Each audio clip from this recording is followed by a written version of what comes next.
mbona mapema hivi? Mbona mkaniacha gizani? Dunia imetubana, pumzi imekuwa mtihani. Mlio wa uchungu usiku, kilio kisicho na jibu, na watafuta kwa ndoto, hamonekani karibu.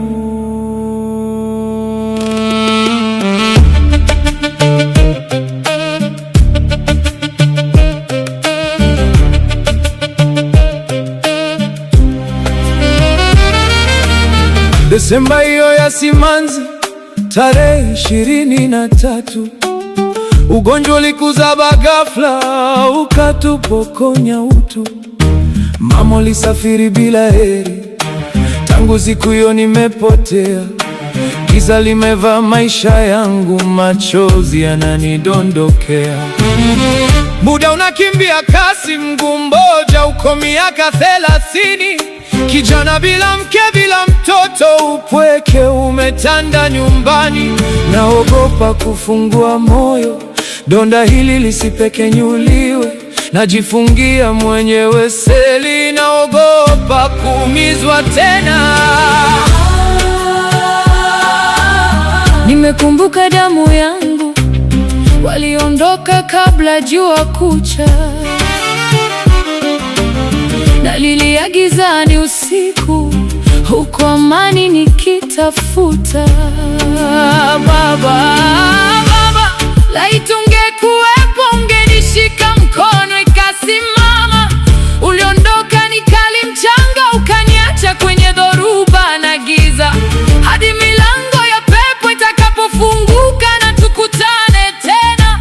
Sophie na Wandela, leni salama, nitalinda jina lenu daima.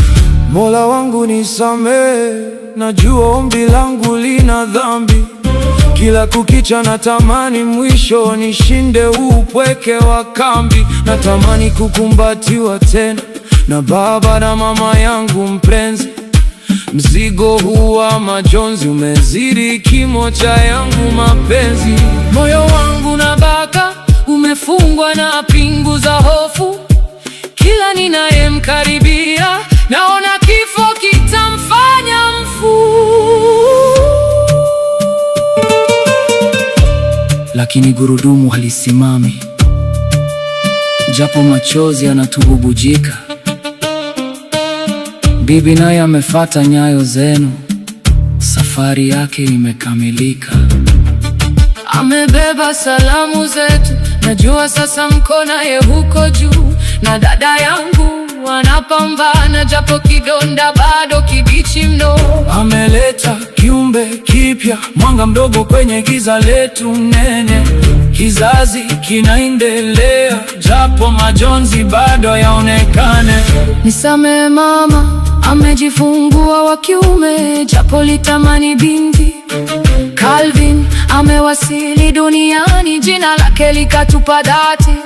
Jafari sasa ni mtanashati, anakuwa kama mche wa mti. Yuko na mdogo wake Leon, wakitupa tabasamu la dhati.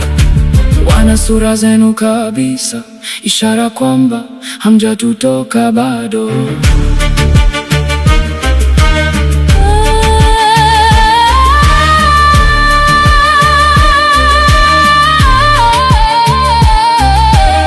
Nitadikaza japo nimevunjika, hadi sekunde yangu ya mwisho. Nitawapenda daima, upendo wetu hauna kikomo mwisho. Sophie na Wandela, laleni salama, hadi tutakapokutana tena kwenye heri.